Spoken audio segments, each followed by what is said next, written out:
बिस्मिल्लाहिर्रहमानिर्रहीम। अस्सलाम वालेकुम व्यूअर्स, कैसे हैं आप सब।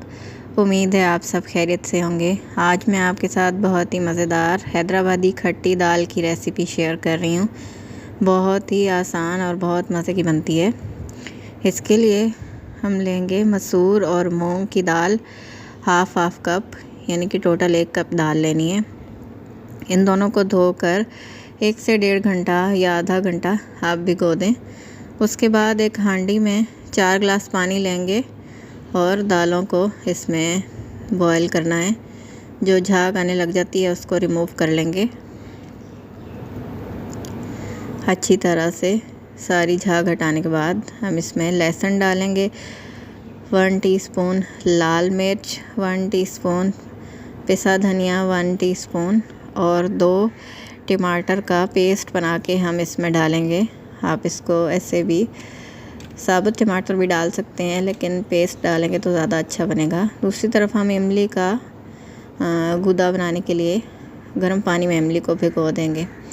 दाल को अच्छी तरह से बॉयल होने देना है। नमक बाद में डालेंगे क्योंकि नमक पहले डालने से दाल गलती नहीं है। जब दाल गल जाए तो इसको थोड़ा सा इस तरह से घोटा लगा लेंगे। बहुत ज़्यादा नहीं लगाना है, बस दाल अच्छी तरह से गल जाए और थोड़ी मिक्स हो जाए। फिर हम इसमें इमली का पानी हाफ़ कप शामिल करेंगे। अगर आपको ज़्यादा पसंद है खट्टा और आप अपनी मर्ज़ी से डाल सकते हैं। बाकी मसाले भी आप हस्बे ज़ायक़ा इस्तेमाल कर सकते हैं। हरी मिर्च डालेंगे 2 से 3 अदर काट के और अच्छी तरह से मिक्स कर लेंगे। नमक डालेंगे 1.5 टीस्पून या हस्बे ज़ायक़ा। अच्छी तरह से मिक्स कर लेंगे। दाल को थोड़ी देर पकने देंगे। उसके बाद हम इसमें गरम मसाला शामिल करेंगे, पिसा हुआ 1/2 टीस्पून। इसको अच्छी तरह से मिक्स कर लेंगे। दाल हमारी अच्छी तरह से गल चुकी है और मिक्स हो चुकी है। अब हम इसको बघार लगा लेंगे। इसके लिए 1/2 कप ऑयल लिया है। उसमें अदरक लहसुन 1/2 टीस्पून अदरक लहसुन का पेस्ट, ज़ीरा डालेंगे 1 टीस्पून। अदरक लहसुन को हल्का सा आपने गोल्डन ब्राउन कर लेना है।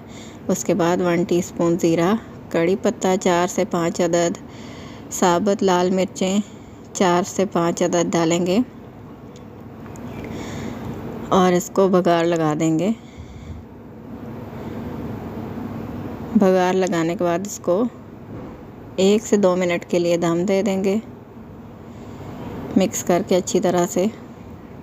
देखिए कितनी अच्छी दाल बनके तैयार हुई है। आप इसको ज़रूर ट्राई कीजिएगा। ये बहुत आसान रेसिपी है। वीडियो अच्छी लगे तो लाइक और शेयर ज़रूर कीजिए और मेरे चैनल को सब्सक्राइब कर दीजिए और मुझे कमेंट में ज़रूर बताइएगा कि आपको मेरी वीडियो कैसी लगी। अब हरा धनिया डाल के हम इसको उतार लेंगे। इसको आप रोटी या फिर बॉयल चावल या ज़ीरे वाले चावल के साथ सर्व कर सकते हैं। बहुत आसान और बहुत जल्दी बनने वाली रेसिपी है। वीडियो देखने का बहुत शुक्रिया। अल्लाह हाफ़िज़।